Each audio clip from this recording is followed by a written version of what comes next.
A rambunctious, happy little girl, and she'd stand up on the 44 bus and sing "The Wheels on the Bus Go Round and Round."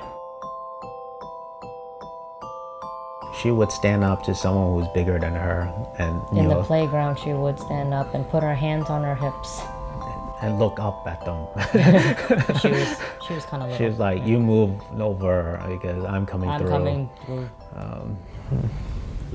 I don't know where she got that personality.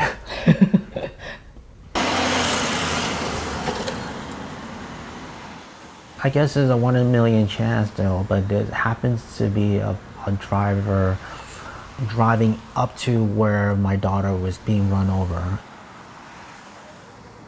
And from what I understand, it was a family member that had a dash cam installed. Grandma was walking with my daughter hand in hand, where she was so close to her you couldn't see where my daughter is. And a car coming over, making a left turn, and all you know is he went over something. Grandma gets knocked down and she hits the floor, and then you see the back tire go over something.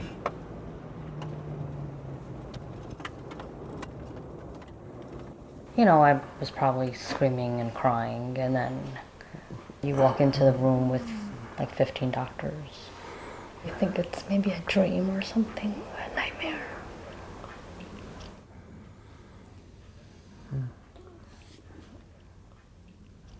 I mean, it was a lot to take in, thinking your daughter was safe with grandma at her house, expecting to go see her, you know, for dinner, and having the rest of the family being there, to all of a sudden your daughter doesn't exist anymore. After Shipei and Amy lost their daughter Allison, they decided they had to do something. I think for me, a lot of it is trying to understand what happened, how could it happen, and find meaning behind it, how to prevent this from happening. You know, we still have a son. We later had another child, so it is, you know, there's this meaning behind it from preventing it from happening ever again for our family. Okay, sorry.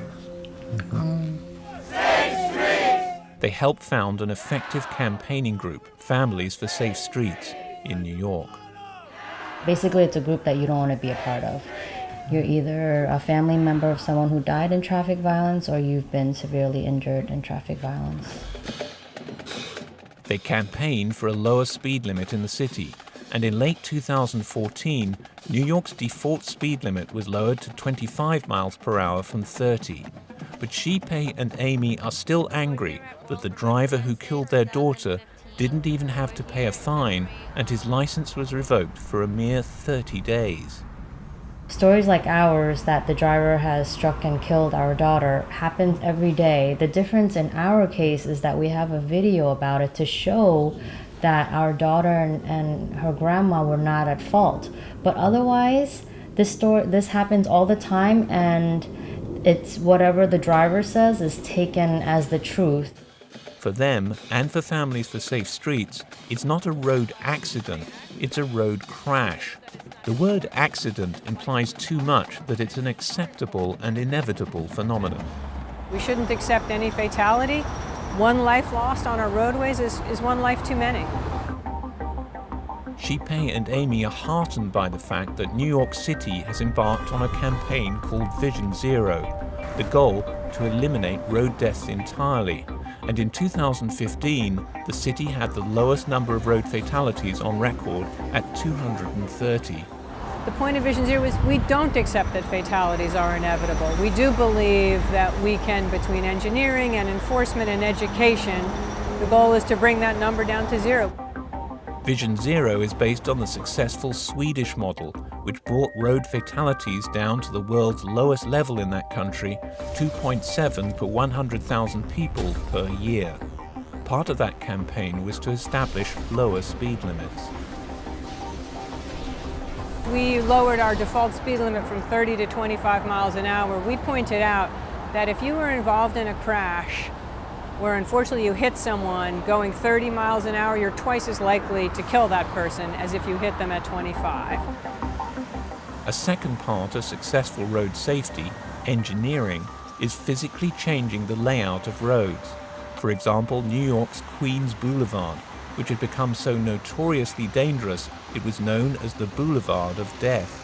Well, Queens Boulevard is a very, very challenging roadway. As you can see, very wide roadway, lots of lanes of traffic, cars driving very quickly.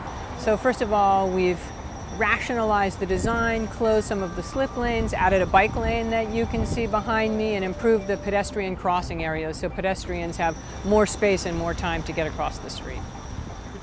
Riding bicycles in New York has increased fourfold since 2000, partly made possible and safer by a multiplicity of new bike lanes like these ones. The city also changed the crossing on which Allison died, altering the traffic lights to give pedestrians more time to cross and restricting parking on the corners that block a driver's view. But not all drivers follow the new rules. For example, the car on the left should not be parked on those new white lines. So another Allison could be at risk. New Yorkers are always in a hurry, but we challenge drivers to pause and ask, is it worth it? Is it worth running over a child because you're running late? Is it worth picking up the phone when it could mean a family must pick out a grave for their child? Is it worth texting a friend when that message could force a father to text the date and time of their child's funeral?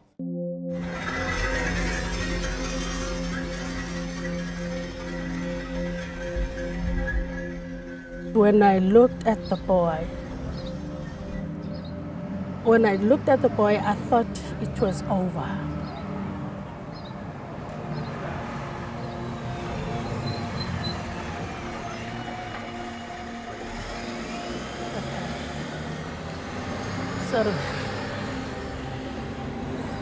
Sorry. Was this worth it? A school and a busy road in Khayelitsha Township outside Cape Town, South Africa.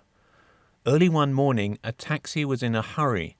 Ingamata Kwana, a 5-year-old boy walking with his 12-year-old cousin, had almost reached his school, but he got no further.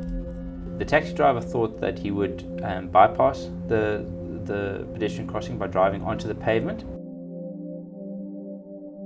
It took him, it hit him, and the driver hit the child and then came back.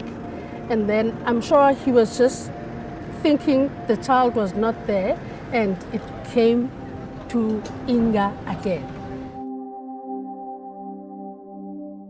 Inga was pulled away from the cousin who was holding his hand and then dragged under the taxi and then ran over again when the taxi driver reversed and then went forward again.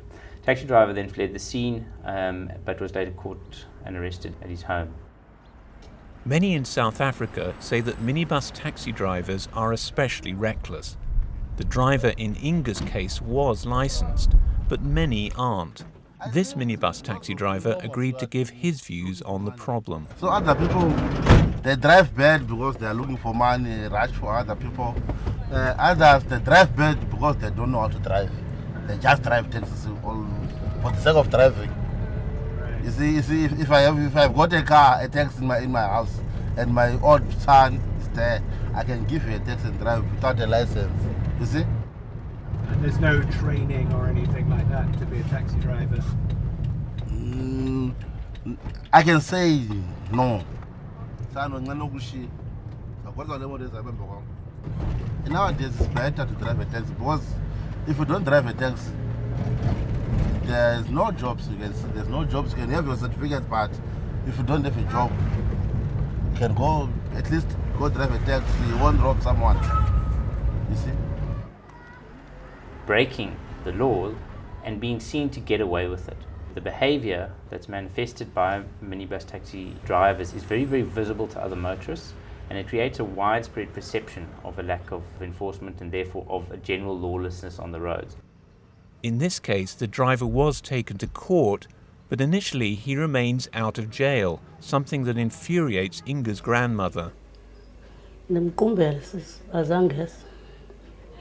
Ungathanda ubona ntoni, ungathanda ubona kwenzeka ntoni ngaye? Ngoba ngagwetywa. Bagwetyelwe ngaphandle. I'm very angry. I want him to be sentenced. I want him to be inside jail and not outside. Thanda udrawa ke nobenza izinto imoto zamacini. He was a very creative boy. He used to like to draw and make cars to play with, and he loved food.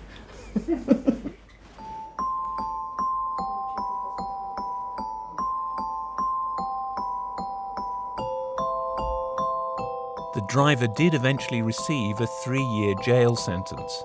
In the meantime, Inga's school continues to make huge efforts to protect its children. They organize what's called a scholar patrol to help children cross the busy road.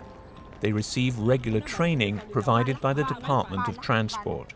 The little ones, the little kids, they are very close to my heart. If I can keep them safe on the road, I will be very happy. I will sleep peacefully at my house knowing that I've saved so many lives on the road, especially the most vulnerable, the little children at primary schools. One major problem is alcohol. Up to 50% of drivers killed in South Africa have blood alcohol levels over the legal limit, as do 60% of pedestrians who die on the roads. These grim security camera images were released as part of a road safety awareness campaign launched by the government of the Western Cape, which includes Cape Town. Public education is paramount, but in a country where a major part of the population lives in poverty, it's hard to get road safety high on the public agenda. Ordinary people are not motivated by road safety as a particular issue. They will have other societal problems that they'll identify before road safety, and particularly things like poverty, inequality and unemployment.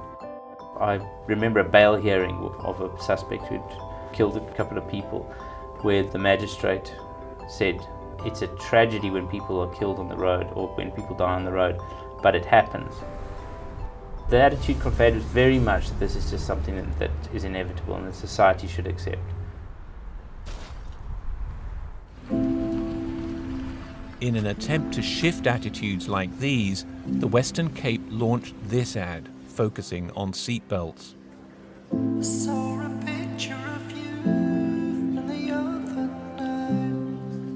The message is that a person without a seatbelt can fly out of their seat and kill the other passengers.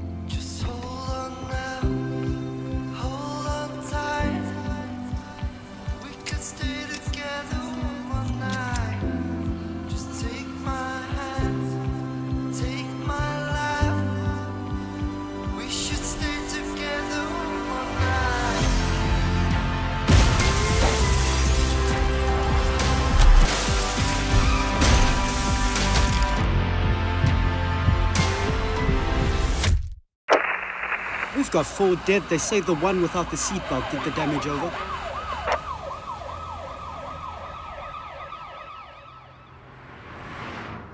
But how do you influence people? Some research shows that horrifying people without giving them practical tools to avoid road crashes can be counterproductive. One group in South Africa approaches drivers directly with a positive message. Sir. We're just creating awareness about road safety. No donation. We're from the Quad Para Association. We represent quadriplegics and paraplegics, and we're just telling the public that please, will you sign a pledge to use your seatbelt when you drive? Ari Saralis' slogan, "Buckle up, we don't want new members." He's particularly persuasive about distracted driving, especially because of cell phones. Why did I make that call back to the office? And here I'm lying with a broken neck. because I got into a crash because I got distracted and I had a crash. Was it worth making the call? The answer is no. It's estimated that through loss of earnings and direct costs to the government, South Africa loses 10% of its GDP each year to road crashes. If you become spinal cord injured in South Africa and you have no resources, you become completely dependent on the state. It's going to cost the state millions. Who funds the state? The taxpayers. Second of all, if you're working and you participate in distracted driving and you don't use your seatbelt and you crash, you now can't go back to the workplace. The country cannot afford this amount of road crashes. We've got to stop it somehow.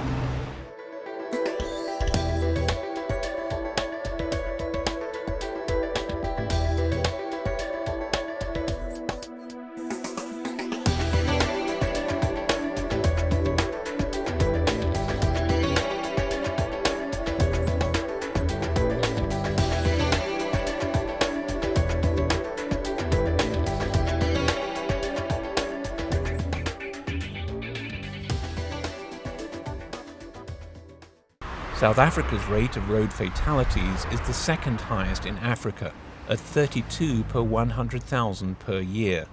And it's representative of many middle-income countries, where populations are growing and more cars are on the road. The United States has a relatively high rate for a developed country, at around 11 per 100,000. But the good news is that it's been proven that these figures can be brought down. Apart from world leader Sweden, the United Kingdom has halved its level to just under 3 per 100,000 in the last decade. The key elements were greater enforcement, road alterations, and public awareness campaigns like this. The video here is taken from a motorcyclist who had a camera on his helmet and recorded his own death. I know he rode fast that day. He loved speed. The driver didn't see him and turned right across his path. David didn't have time to take evasive action.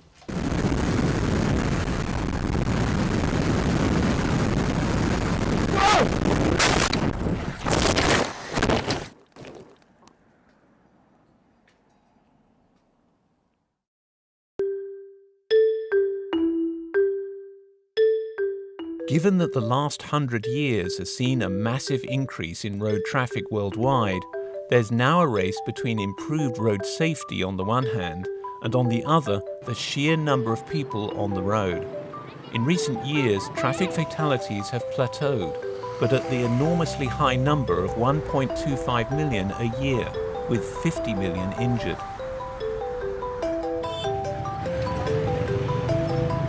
All experts agree that if this race is to be won, governments have to use a multi-track approach, the 3 E's of enforcement, education, and engineering. This last includes car design. A recent United Nations General Assembly resolution calls on all car manufacturers to meet minimum UN safety standards by 2020.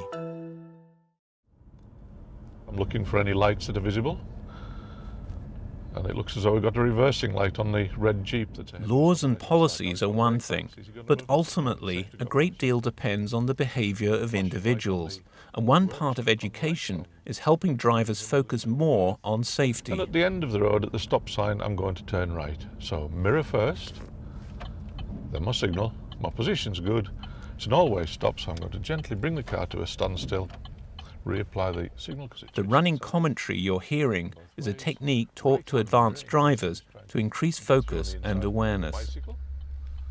And I'm turning onto a street that's 30 miles per hour. There's a car waiting to come out on the right-hand side. The driver's not looking at me yet, so I want to see them turn their head towards me. There it is. We now have head contact. Eddie Wren is the chief instructor of Advanced Drivers of America. He's a former British police officer, member of the traffic escort for the royal family, and chair of the International Road Federation Road Safety Group. There's no escaping the fact that driving is always one of the most dangerous things, statistically, that you do every day. And most of us drive every day. Lesson 1. Everybody agrees that texting causes severe driver distraction, but what about phones? Hands-free or handheld? Answer, both are equally dangerous. For handheld and hands-free cell phones, research showed that the risk of having a crash while using those phones, a serious or fatal crash, was 4 times higher than for somebody who's not using a phone. Lesson 2. How much space should you leave between you and the car in front of you? Answer, 3 seconds of driving time. The argument that you don't need a long stopping distance because the guy ahead has to brake, 95% of the time, maybe 98% of the time, is perfectly true. But what if? Some things when you're driving only have to happen once in your entire driving lifetime, and if you're not doing it right at that moment, you could die.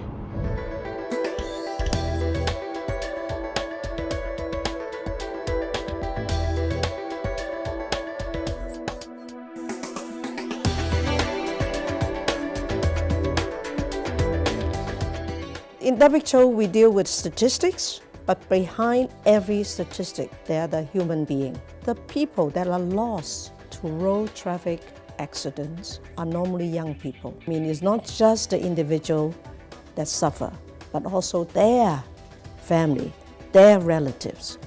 Road fatalities are a major priority for the World Health Organization, and we are halfway through the UN Decade of Action for Road Safety, which was launched in 2011.